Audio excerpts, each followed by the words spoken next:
The Coming Wave: Technology, Power, and the 21st Century's Greatest Dilemma. Introduction: The Tsunami of the 21st Century.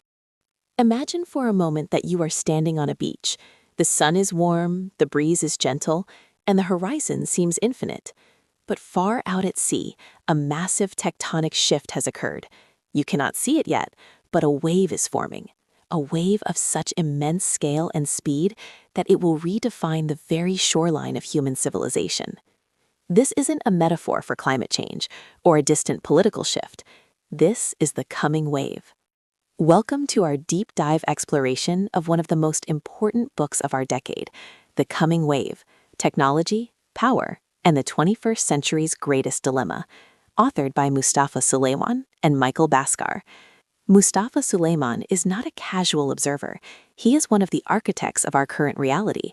As the co-founder of DeepMind, the AI lab acquired by Google, and later the founder of Inflection AI, he has spent his life in the engine room of the most powerful technology ever devised.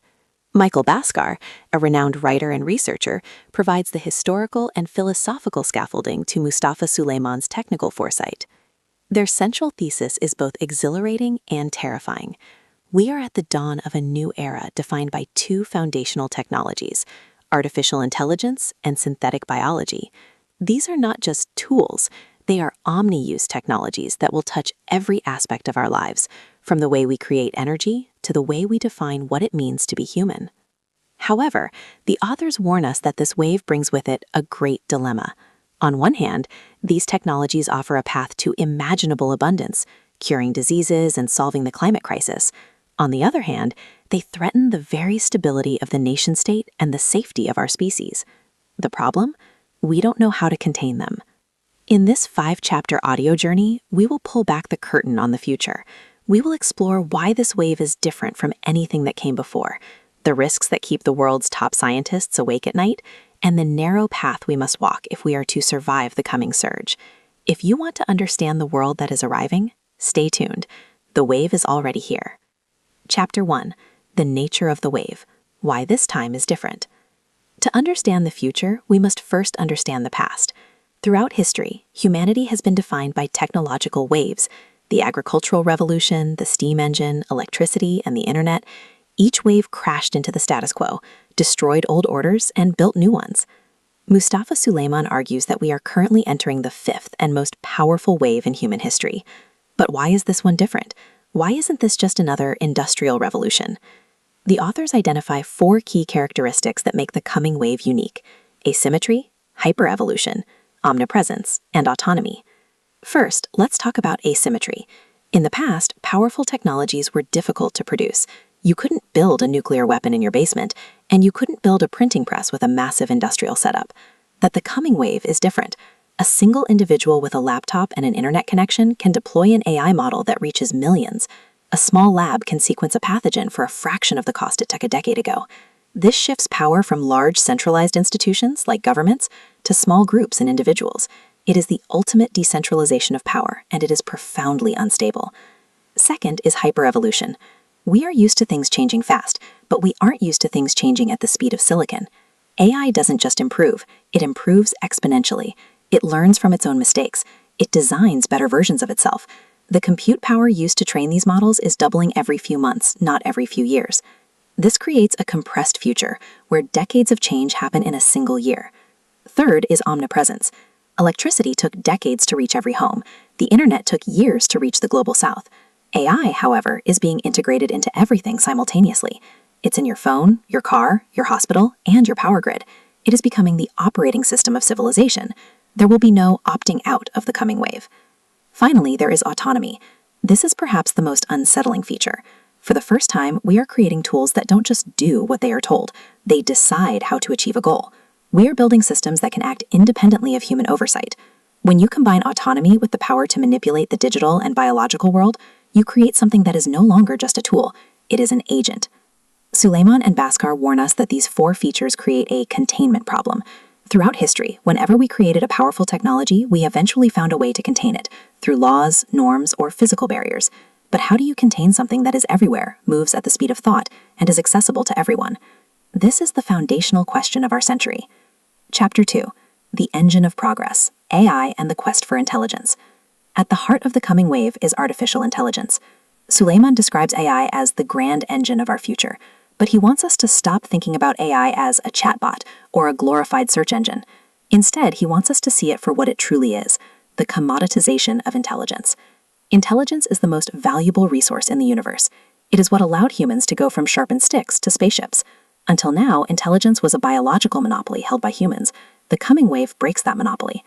The authors walk us through the evolution of AI, from narrow AI, which can beat a human at chess, to generative AI, which can write poetry and code, and eventually towards artificial general intelligence, AGI, which could perform any intellectual task a human can. But there is a specific type of AI that Mustafa Suleiman is most focused on, action-oriented AI. This is AI that can use your computer, manage your finances, conduct research, and interact with other AIs. He calls these personal AIs, or agents. Imagine an AI that doesn't just answer your questions, but goes out into the digital world to fulfill your desires. It negotiates your bills, plans your business, and manages your health. This sounds like a utopia, and in many ways it is. The authors describe a future of radical abundance. AI could solve the productivity puzzle that has plagued the global economy for decades. It could lead to the discovery of new materials that make clean energy cheaper than coal. It could provide every child on Earth with a world-class personalized tutor. However, the engine of progress is fueled by compute, data, and talent. Compute refers to the massive banks of chips required to run these models. The authors note that the price of compute is falling, but the demand is skyrocketing. This has created a new kind of arms race among the world's most powerful companies and nations. Data is the fuel. We have digitized the sum total of human knowledge, and AI has eaten it all. It knows our history, our secrets, and our patterns. Talent is the spark. A tiny group of researchers, most of whom could fit into a single lecture hall, are the ones steering this engine. The dilemma here is that the very things that make AI wonderful also make it dangerous. The same engine that can design a life-saving drug can, with a slight tweak in its objective, design a novel chemical weapon. The same engine that can help a government provide better services can be used to create an impenetrable surveillance state. Suleiman, who has been in the room as these models were trained, tells us that the safety features we have today are just the beginning. They are not nearly enough for what is coming. Chapter 3. The Fragile State. The Erosion of Central Power. For the last few hundred years, the most powerful entity on Earth has been the nation-state. The government has a monopoly on the legitimate use of force, the creation of money, and the setting of laws. This stability is the bedrock of modern life. But the coming wave is an acid that eats away at the foundation of the state. Suleiman and Bhaskar argue that the nation-state is about to face an existential crisis of authority. Why? Because the state is inherently slow, centralized, and bureaucratic. The coming wave is fast, decentralized, and autonomous. One of the primary threats is misinformation and the erosion of truth. Democracy relies on a shared reality. If we cannot agree on what happened, we cannot govern ourselves. AI allows for the mass production of hyper-realistic fake content, deepfakes, fake news, and artificial personas. When everyone can have their own personalized truth generated by an AI, the common ground of the state disappears. Suleiman warns that we could see a total collapse of trust in public institutions. Then there is the threat of autonomous weapons. In the past, only states could afford a powerful military. But the coming wave democratizes violence. Low-cost drones equipped with AI and facial recognition can be turned into slaughter bots. A small group could potentially paralyze a city or assassinate a leader without ever being caught. The state's monopoly on force is being challenged by off-the-shelf technology. Furthermore, there is the unbundling of the economy. AI and automation could lead to a massive displacement of labor. While new jobs will be created, the speed of the transition might be faster than the state's ability to retrain its citizens. If the state cannot provide economic security, its social contract with the people is broken. The authors also discuss the rise of megacorporations. The companies that own the compute and the models are becoming more powerful than many sovereign nations. They are the ones who decide the ethics of AI. They are the ones who control the flow of information. We are moving toward a world where digital sovereignty matters more than territorial sovereignty. Suleiman describes a pincer movement against the state. From above, global corporations and AI systems bypass national laws. From below, empowered individuals and small groups challenge the state's authority. The state is caught in the middle, too big for the small problems and too small for the big ones. If the state fails, we face the great unraveling, a world of chaos and fragmented power. Chapter 4. The Existential Risk, Synthetic Biology and the Dark Side. If Chapter 2 was about the promise of the engine, and Chapter 3 was about the fragility of the state, Chapter 4 is where we face the dark heart of the dilemma. While AI gets most of the headlines, Mustafa Suleiman is equally, if not more, concerned about synthetic biology. He calls it the biological equivalent of AI. Synthetic biology is the ability to write DNA like we write computer code. It allows scientists to redesign organisms for useful purposes, like bacteria that eat plastic or crops that grow in the desert. It is the promise of the biological century. But here is the danger. Life is the ultimate self-replicating technology. Suleiman paints a chilling picture of the biotech democratization. In the past, you needed a PhD and a multi-million-dollar lab to manipulate a virus. Today, for the price of a used car, you can buy a desktop synthesizer that can print DNA sequences. AI models can now help non-experts optimize a pathogen to make it more transmissible or more lethal. The authors describe the risk of an engineered pandemic. Nature is already good at creating viruses, but humans can be much faster. A disgruntled individual, an extremist group, or a rogue state could potentially unleash a pathogen that makes COVID-19 like a common cold. Unlike a nuclear weapon, a virus can be released silently. It can cross borders in hours, and it can mutate. The coming wave creates a world where the low bar to entry for catastrophe is terrifying. We are moving into an era where one person's mistake could be everyone's disaster. Beyond pathogens, there is the risk of ecological disruption. What happens when we release gene drives into the wild to wipe out malaria-carrying mosquitoes, only to find out it collapses an entire ecosystem? What happens when we begin to edit the human germline, creating a permanent class of enhanced humans? Suleiman and Bhaskar argue that the containment of biology is even harder than the containment of AI.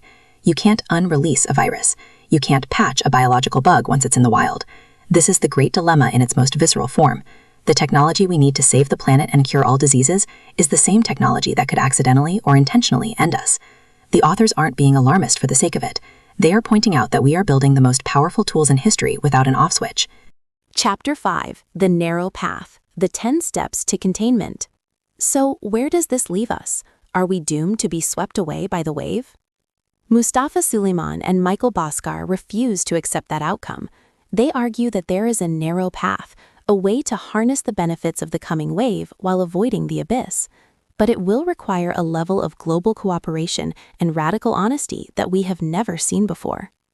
Containment, they argue, is not a single law or a pause in development. It is a comprehensive, multi-layered strategy.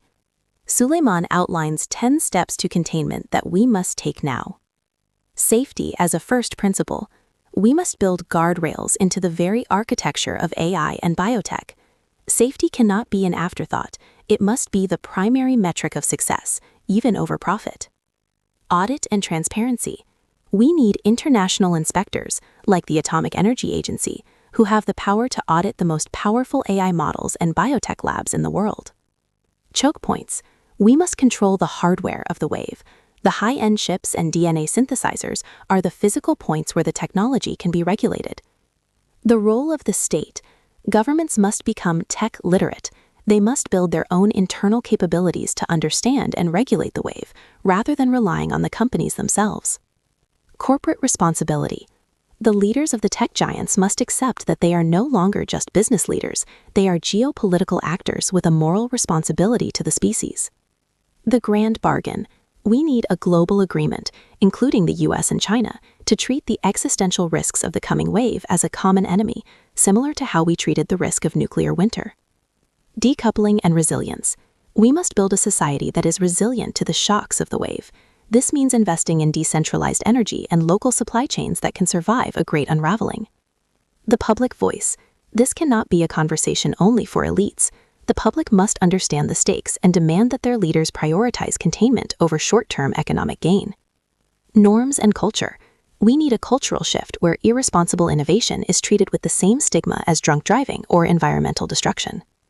The technical off-switch. We must invest heavily in alignment research, the science of ensuring that as AI grows more powerful, its goals remain perfectly aligned with human values. The authors conclude with a sobering thought. Containment will be the hardest task humanity has ever faced.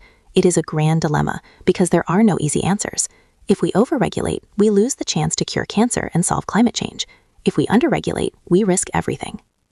But Suleiman remains a prison break optimist. He believes that because we are the ones building the wave, we are the ones who can steer it. The coming wave is not an act of God, it is an act of man, and it is up to us to decide whether it will be a tide that lifts all boats or a flood that drowns the world. Outro. Choosing our future. We have reached the end of our journey through the coming wave. This book is a wake-up call for the 21st century. It tells us that the status quo is over. The shoreline of our world is changing, and we cannot simply stand still. Mustafa Suleiman and Michael Bhaskar have given us a map, but we are the ones who have to walk the path. The coming wave is the story of our time. It is a story of incredible power, terrifying risk, and the enduring resilience of the human spirit. The grand dilemma is now yours to contemplate. What will you do to ensure that the wave remains contained? How will you prepare for a world where intelligence and life are no longer what they used to be? If you found this deep dive valuable, if it helped you see the horizon a bit more clearly, please like this video and subscribe to the channel. We are dedicated to breaking down the most important ideas and books that are shaping our collective future. Your support allows us to keep bringing these deep dives to you. Thank you for listening, for your curiosity, and for being part of the conversation that will define the 21st century. Thank you.